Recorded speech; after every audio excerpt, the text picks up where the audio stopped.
दोस्तों, जैसा कि हम कई दिनों से डिस्कस कर रहे थे, जो वुमेन बिल बेसिकली जिसका नाम होगा नारी शक्ति वंदन अधिनियम। ये नई बिल्डिंग जो नई पार्लियामेंट की बिल्डिंग होगी, उसके अंदर ये लाया जा रहा है, ठीक है ना? तो इसको ये आने वाले दिन में ये रियलिटी बनने वाली है।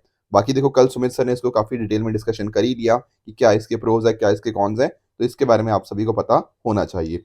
साथ में आप जानते ही होंगे, ठीक है ना, कि जो कनाडा के जो प्राइम मिनिस्टर हैं जस्टिन ट्रूडो, उन्होंने इंडिया का इन्वॉल्वमेंट बोला है कि जो खालिस्तान सेपरेटिस्ट की जो उनकी मौत हुई है, ठीक है ना, उनकी जो किलिंग हुई है, उसके अंदर इंडिया का इन्वॉल्वमेंट है, पर इंडिया ने ऐसा कोई भी एलिगेशंस जो थे, इनको पूरी तरह से यहाँ पे डिनाई कर दिया गया है। तो इस तरह की कुछ न्यूज़ हैं, ठीक है ना, डिस्कस करेंगे आज के सेशन के अंदर। तो दोस्तों, डेट है आज की 20 सितंबर 2023 एंड आप सभी का स्वागत है आज के प्रीलिम बूस्टर न्यूज़ डिस्कशन के अंदर।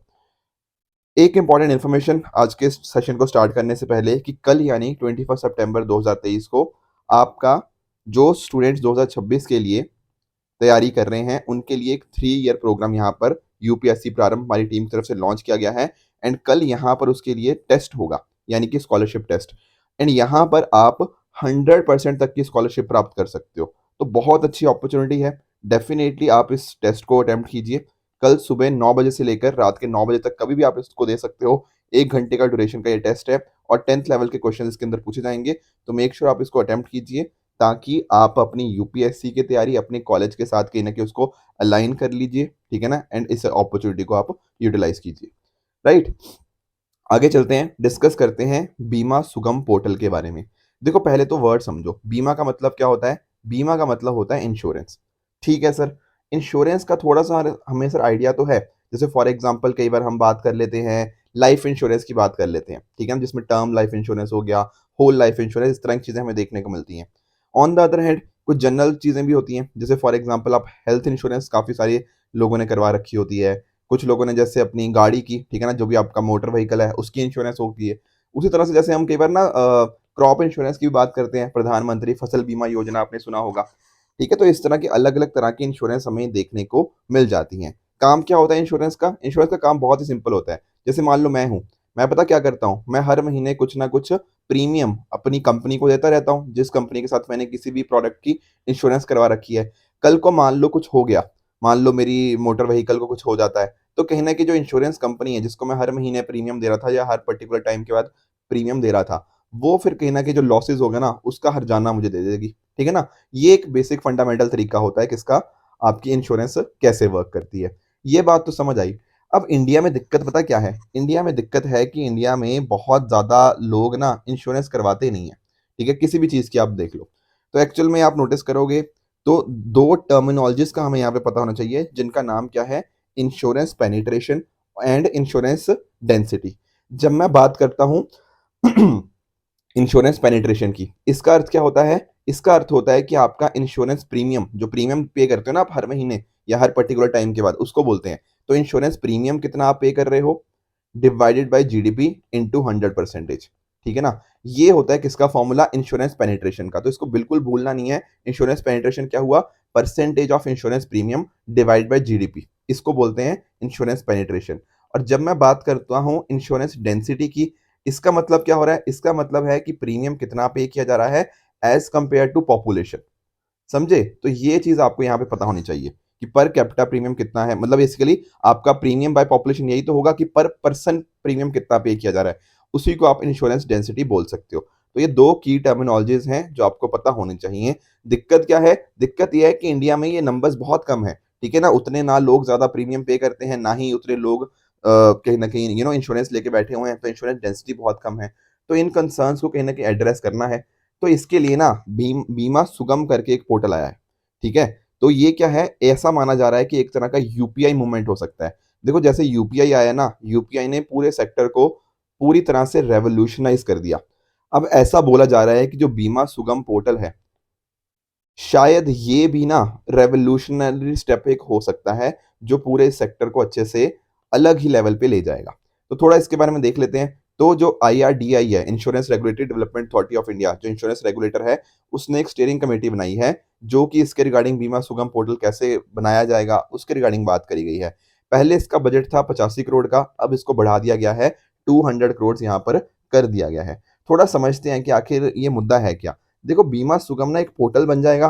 पोर्टल के अंदर ना आपको जो इंश्योरेंस प्लेयर्स हैं, जो इंश्योरेंस मतलब जो इंश्योरेंस कंपनीज वगैरह हैं, वो आपको दिखेंगी। इंश्योरेंस आपके डिस्ट्रीब्यूटर्स आपको देखने को मिल जाएंगे। तो एज अ कस्टमर ना मुझे सिर्फ एक ही पोर्टल के ऊपर जाना है। आज देखो मैं सही बताऊं, मैं खुद भी अगर मान लो हेल्थ इंश्योरेंस लेने जाता हूँ, मुझे समझ ही नहीं आता भैया क्या लेना है, कैसे लेना है। इतने सारे ऑप्शंस हैं, उनमें भी फिर टर्म्स एंड कंडीशंस कहीं दिखती नहीं है, मतलब क्या है टर्म्स कंडीशन, कितने पैसे हैं। बहुत सारी इस तरह से ना ओपेकनेस है, ट्रांसपेरेंसी की कमी है। तो कहीं ना कहीं ये जो बीमा सुगम पोर्टल है ना, मुझे अब मैं सिर्फ इस पोर्टल पे जाऊंगा, मुझे सारी चीजें यहाँ पे दिख जाएंगी। ठीक है ना, हर चीज मैं यहाँ पे देख पाऊंगा। कल को मान लो कुछ मुझे दिक्कत आ गई, मान लो मैंने इंश्योरेंस लिया था पर अब मैं उसका क्लेम करना चाहता हूँ, तो क्लेम सेटलमेंट के लिए भी चीजें हो जाएंगी। कुछ मुझे शिकायतें हैं, कुछ ग्रीवांसेस हैं, तो उनको भी एड्रेस कर पाऊंगा। तो एक तरह से एक सिंगल स्टॉप, ठीक है ना, जो बोलते हैं ना वन स्टॉप शॉप, उस तरह से इंश्योरेंस के लिए एक तरह से मार्केट प्लेस यहाँ पे ये बीमा सुगम बन जाएगा। पूरी तरह से इंश्योरेंस को ये यूनिवर्सलाइज करेगा, डेमोक्रेटाइज करेगा। जो पेपर वर्क इन्वॉल्व होता है पॉलिसी बाय करने के अंदर, वो नीचे आ जाएगा। क्लेम सेटलमेंट हो गया, रिन्यूअल ऑफ पॉलिसीज हो गया, ये सारी चीजें कहीं ना कहीं बेहतर हो जाएंगी। तो ये सारी चीजें इसके अंदर देखने को मिल जाती हैं। बाकी देखो, यहाँ पे बताया गया है कि यहाँ पे हर तरह की चीजें होंगी, जैसे life insurance, health insurance, general insurance, हर तरह का क्लेम हो गया, वो भी यहाँ पे देखने को मिल जाएगा। ठीक है, तो आप हर चीज यहाँ पे इस पर्टिकुलर माध्यम से कर पाओगे, एंड कहीं ना कहीं पेपर वर्क हो गया, एंड ये सारी चीजें कहीं ना कहीं कम हो जाएंगी, और एंड टू एंड सोल्यूशन हमारे कस्टमर्स को यहाँ पे मिल पाएंगे। तो एक सिंगल विंडो की तरह यहाँ पे ये वर्क करेगा। दिस इज बीमा सुगम पोर्टल। आगे चलते हैं नेक्स्ट टॉपिक की तरफ, that is F I, financial inclusion index, F I I भी बोलते हैं कुछ लोग। ठीक है ना, तो ये इसके बारे में थोड़ा समझ लेते हैं। देखो जब मैं बात करता हूँ ना फाइनेंशियल इंक्लूजन की, तो आप जानते होंगे कि फाइनेंशियल इंक्लूजन का मतलब क्या होता है। इसका मतलब सिर्फ बैंक अकाउंट खुलवाना नहीं होता, इसके अलावा भी ना आपको जिस तरह की फाइनेंशियल सर्विसेज चाहिए वो आपको मिल पाए। जैसे मान लो मुझे पेंशन सर्विसेज मिल पाए, ठीक है ना, मुझे कहीं ना कहीं मान लो पैसों की जरूरत है, तो मुझे प्रॉपर क्रेडिट सर्विसेज मिल पाए। Plus at the same time क्या मेरे पास फाइनेंशियल लिटरेसी है या नहीं है, ठीक है ना, अवेयरनेस है मुझे फाइनेंशियल प्रोडक्ट्स के लिए की या नहीं है। पेंशन सेक्टर कैसा परफॉर्म कर रहा है, इंश्योरेंस सेक्टर कैसा परफॉर्म है, आपका पोस्टल हो गया, इन्वेस्टमेंट हो गया, ये सारी अलग अलग चीजें फाइनेंशियल इंक्लूजन के अंदर आ जाती हैं। बेसिकली सिंपल अगर मैं बात करूं तो यहाँ पर आप 3A प्रिंसिपल अपना सकते हो, कि बेसिकली फाइनेंशियल इंक्लूजन का मतलब है कि मेरे पास फाइनेंशियल प्रोडक्ट्स की अवेलेबिलिटी होना, उनकी एक्सेसिबिलिटी होना, एंड साथ ही साथ वो अफोर्डेबल हो। ठीक है ना, ऐसा नहीं कि उनके मुझे बहुत ज़्यादा कॉस्ट पे करनी पड़े। तो ये सारी चीज़ें बताती हैं कि किसी जगह पे कितनी फाइनेंशियल इंक्लूजन है। तो यहाँ पर जो इंडेक्स बनाया गया है ना, किसने बनाया, पहली बात तो RBI, reserve bank of India ने इस इंडेक्स को बनाया है। क्या चेक करता है, ये चेक करता है कि ये सारे काम हो रहे हैं नहीं हो रहे, जो मैंने अलग अलग प्रोडक्ट्स आपको बताए ना, इनके रिगार्डिंग काम हो रहा है या नहीं हो रहा, कितने लोगों तक ये चीजें पहुंची गई हैं। तो रिलीज कौन करता है, रिजर्व बैंक ऑफ इंडिया। तो अभी क्या हुआ है, जो अभी ना इस साल का, पहली बात तो ये देखो ये एनुअल है, ठीक है, तो अभी हमारे पास मार्च 2023 का पता लग गया है। तो मार्च 2023 में जो नंबर आया है एफआईआई का, वो 60 के आसपास आया है। पिछले साल ये नंबर जो मार्च 2022 में था 56.4 था। अब होता पता क्या है, यहाँ पर जो नंबरिंग है, आप सोच रहे हो सर नंबर कैसे दिया जा रहा है, नंबर आपका आएगा 0 से 100 के बीच में। 0 का मतलब है कि किसी भी इंसान के पास बिल्कुल ही फाइनेंशियल इंक्लूजन नहीं है। 100 का मतलब है कि पूरी तरह से पूर्ण भारतीय जितने भी हैं, सबको यहाँ पे 100% फाइनेंशियली इंक्लूड कर लिया गया है, वो मतलब होता है। तो अभी हम कहीं ना कहीं 60% के आसपास पहुंचे हैं, तो ये फर्क आपको पता होना चाहिए। एक चीज आपके दिमाग में और आएगी, सर जब भी हम इंडेक्स की बात करते हैं ना, हम बात करते हैं बेस ईयर की। तो यहाँ पर बेस ईयर क्या है, तो आपको ध्यान रखना है कि भैया यहाँ पर कोई भी बेस ईयर नहीं है। देखो एक्चुअल में ना आप समझना इस बात को, हमने ये 2017 में पहली बार पायलट लेवल पे स्टार्ट किया, फिर 2021 में अकॉर्डिंगली आया, ठीक है ना, आया ये 2021 में था, पर पायलट लेवल के ऊपर 2017 में आ गया था। तो आप नोटिस करो, क्या हम 2017 को जीरो मान के चले या कोई बेस ईयर मान के चले, नहीं।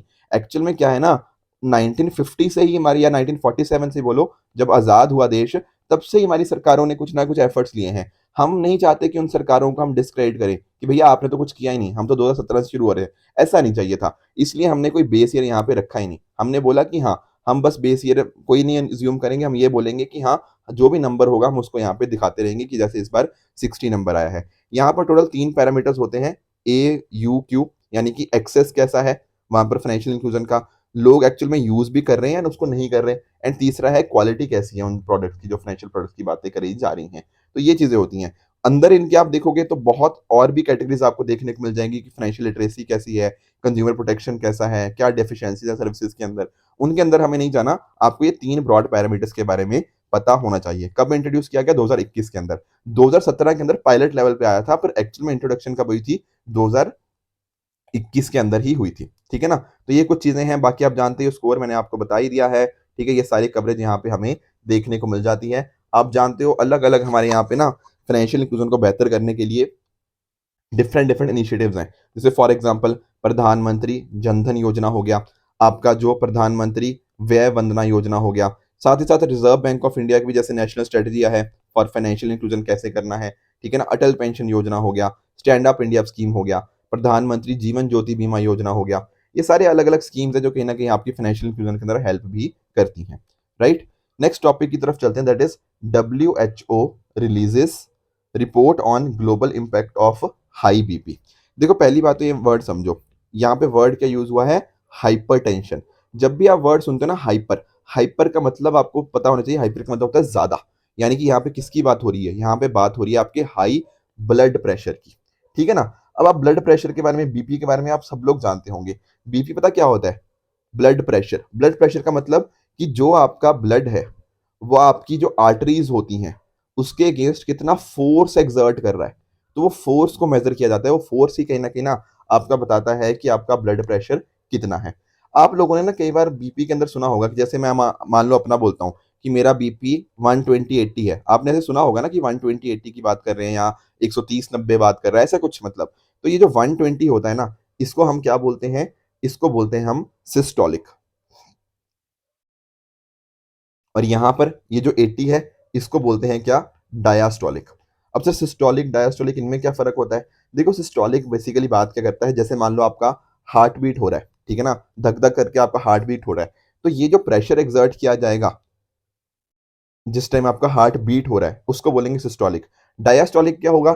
डायास्टोलिक होगा जैसे आपकी हार्ट बीट हुई, मतलब धक धक इस तरह से आपका हार्ट बीट हुआ, तो इनके बीच का जो टाइम था उस टाइम के ऊपर पता क्या हो रहा है, आपका जो हार्ट मसल्स हैं वो थोड़े टाइम के लिए रिलैक्स हुए ना। जैसे मान लो अपना अभी आया धक, फिर आया धक, तो जो बीच का टाइम था इस टाइम पे हार्ट मसल्स रिलैक्स हैं आपके। उस टाइम के ऊपर आपका जो भी हार्ट है, जो हार्ट मसल्स हैं आपकी आर्टरीज की वॉल्स के ऊपर कितना प्रेशर एक्सर्ट कर रहे हैं, वो वाले को बोलेंगे हम डायास्टोलिक। समझ आया इस बात को? तो ये हो गया सिस्टोलिक, ये हो गया आपका डायास्टोलिक। तो जब मैं बात करता हूँ ना, ये तो नॉर्मल पर्सन के लिए इतना होता है 120-80 के आसपास। अगर मान लो ये नंबर बहुत ज्यादा बढ़ जाए तब उसको हम बोल देते हैं कि हाइपरटेंशन हो चुका है। जैसे फॉर एग्जांपल अगर मान लो ये जो 120 मैं बोल रहा हूँ कि नॉर्मल नंबर है, अगर ये मान लो 140 को भी क्रॉस कर जाए तब मैं उसको बोलूंगा कि इसका बंदे का हाई बीपी है। और ये जो डायास्टोलिक है मान लो ये 90 से भी ऊपर बढ़ जाए तब मैं बोलूंगा कि हाँ भैया इस बंदे को हाई बीपी है। तो आई होप आपको सिस्टोलिक और डायस्टोलिक के बारे में फर्क पता लग गया होगा। अब यहाँ पर क्या हुआ है ना, डब्ल्यू की एक रिपोर्ट आई है, और एक्चुअली इंपॉर्टेंट इसलिए है कि डब्ल्यू ने पहली बार एक रिपोर्ट निकाली है ऑन हाई ब्लड प्रेशर। और इन्होंने बात क्या करी है, इन्होंने बात करी है कि यार हम ना कहीं 76 मिलियन, यानी कि 7.5 करोड़ से भी ज्यादा कहीं ना कहीं डेथ्स को अवॉइड कर सकते हैं अगले 27 साल के अंदर। ठीक है ना? 2023 मतलब अभी से लेकर 2050 तक, इन सालों के अंदर अगर हम चाहें ना तो 76 मिलियन डेथ्स को हम यहाँ पे अवॉइड कर सकते हैं। उसी तरह से अगर आप नोटिस करोगे, ठीक है, इंडिया की नहीं, ये वर्ल्ड की बात हो रही है। साथ में अगर हम बात करें तो लैंसेट जो आप जर्नल है उसके अंदर भी पिछले सालों के अंदर ऐसी रिपोर्ट्स आई थी, तो ये भी उन्होंने भी एक सेम कंसर्न्स रेज किया था। इंडिया की अगर हम बात करें ना, तो इंडिया में अगर आप नोटिस करोगे तो एक्चुअल में ना हमारे यहाँ पे बीपी के केसेस, बेसिकली हाई बीपी के केसेस बढ़ रहे हैं। जो हमारा नेशनल फैमिली हेल्थ सर्वे 4 था उसके अंदर पाया गया कि 19% मेल पॉपुलेशन के अंदर था जो हाई बीपी। अब नेशनल फैमिली हेल्थ सर्वे 5 ने बोला ये 24% हो गया। वुमेन के अंदर पहले 17% हुआ करता था, अब ये हो गया 21%। तो कहीं ना कहीं ये ना कंसर्न की बात है कि हाई बीपी के केसेस हम चाहते हैं कम करें, ये उल्टा बढ़े जा रहे हैं। ठीक है ना? तो हम उल्टी डायरेक्शन में जा रहे हैं एक तरह से, आप मान के चलो टारगेट उधर का है कि कम करने हैं लोगों को, कम परसेंटेज होनी चाहिए, पर उल्टा बढ़ते जा रहे हैं। इनफैक्ट ना हमारा एक गोल भी है, उसको क्या बोलते हैं, 25/25। 25/25 का मतलब क्या, हम चाहते हैं कि जो नॉन कम्युनिकेबल डिजीजेस होती हैं, एनसीडीज जिनको बोलते हैं, उनकी उनकी डेथ के अंदर 25% कमी देखने को मिले बाय 2025। साथ में हम ये भी चाहते हैं कि जो हाई बीपी केसेस हैं उनके अंदर भी 25% कमी देखने को मिले बाय 2025। पर भैया ये टारगेट ना हवा में ही दिख रहे हैं, क्योंकि उल्टा हम बढ़ाए जा रहे हैं। ठीक है ना? बीपी का कम करना है हाई बीपी को, ये उल्टा बढ़ता जा रहा है। ठीक है ना? तो टारगेट्स अचीव होंगे ऐसा आज के टाइम पर तो नहीं लग रहा। और हमारी जो कहीं ना कहीं जैसे डाइट्स हैं सब लोगों की, ठीक है, हम लोग देखो सब लोगों को ही आजकल तो मैं देख रहा हूँ हाई बीपी बढ़ता ही जा रहा है। ठीक है ना? कि लोग अच्छा खाना नहीं खाते या फिर तंबाकू यूज करते हैं, अच्छा लाइफस्टाइल नहीं है, एक्सरसाइज नहीं करते, ठीक है ना, प्रॉपर मेडिसिन वगैरह नहीं लेते, कहीं ना कहीं ये सारे कारण बनते हैं कि अकॉर्डिंगली ना लोगों का हाई बीपी देखने को मिलता है। आराम से इसको अवॉइड किया जा सकता है, ऐसा मैं नहीं कह रहा, ऐसा लेंसेट ने बोला है, पर कहीं ना कहीं इंडिया में वो इश्यूज भी हमें यहाँ पे देखने को मिल जाते हैं। तो ये कुछ इंपॉर्टेंट चीजें थी जो आपको हाई बीपी के रिगार्डिंग यहाँ पे पता होनी चाहिए। आगे चलते हैं, श्रेयस स्कीम के बारे में थोड़ा डिस्कशन कर लेते हैं। देखो एक्चुअल में ना श्रेयस स्कीम ना दो है, ठीक है ना। एक तो है आपकी जहां बात होती है स्किल्स वाली, कि हायर एजुकेशन के अंदर हमें स्किल्स लेकर आने हैं, ठीक है, तो वो तो आपकी मिनिस्ट्री ऑफ एजुकेशन हो गया, मिनिस्ट्री ऑफ स्किल डेवलपमेंट, वो सारे इसको देखते हैं। पर यहाँ पर आज जो हम स्कीम डिस्कस कर रहे हैं वो कौन सी स्कीम है, वो स्कीम है विद रिगार्ड्स टू आपकी जो ministry of social justice and empowerment.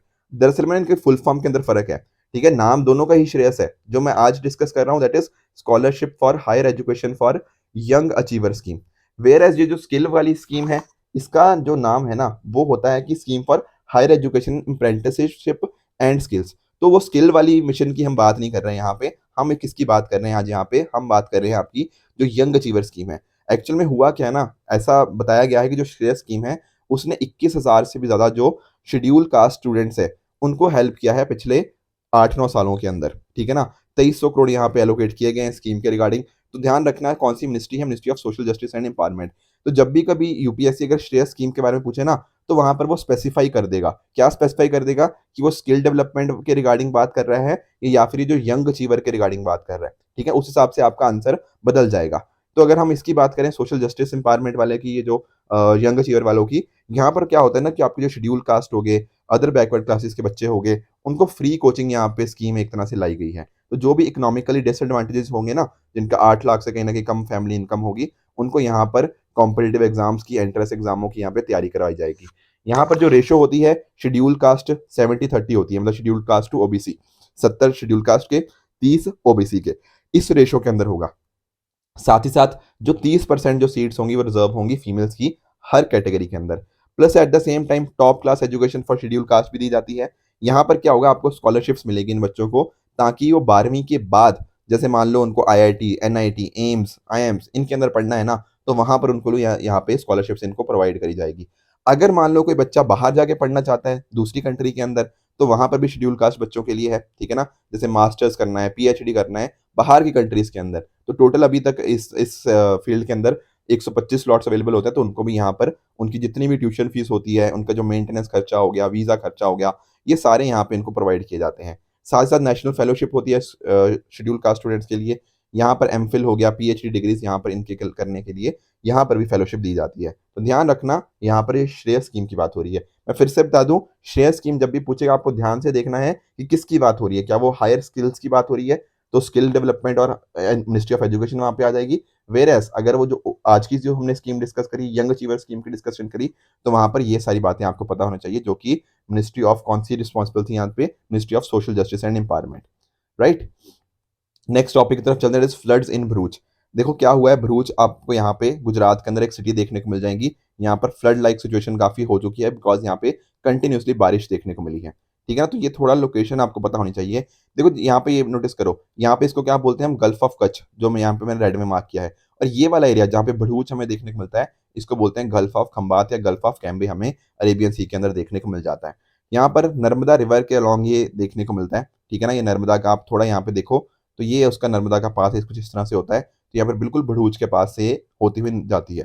तो थोड़ा नर्मदा के बारे में अगर हम जानने की कोशिश करें, तो गल्फ ऑफ खंबात के अंदर एंटर करती है, ठीक है ना, बिल्कुल जस्ट बिलो भरूच। और साथ ही साथ आप जानते होंगे जो नर्मदा है ना, वो उसके साउथ के अंदर सतपुरा देखने को मिल जाएगा, और नदन साइड के ऊपर आपको विंध्या रेंज आपको देखने को मिल जाती है।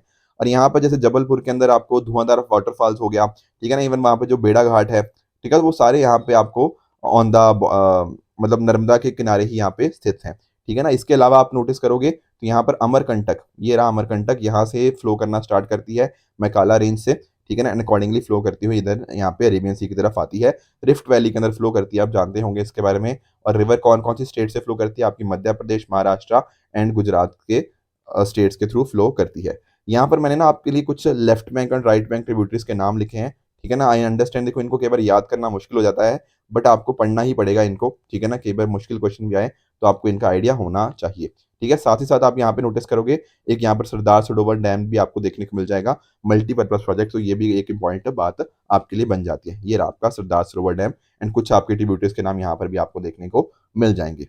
तो ये थे टॉपिक्स जो आज हमें डिस्कस करने थे। आज के डिस्कशन के बेसिस के ऊपर मैं आपको कुछ होमवर्क दे रहा हूँ, ठीक है ना। ये होयसाला वाला हमने कल पढ़ा था, तो ये होमवर्क उसके रिगार्डिंग है। बाकी आज के टॉपिक्स के रिगार्डिंग आपको ये मुझे ट्रू फॉल्स बताने हैं, कौन से ट्रू हैं इनमें से एंड कौन से फॉल्स हैं।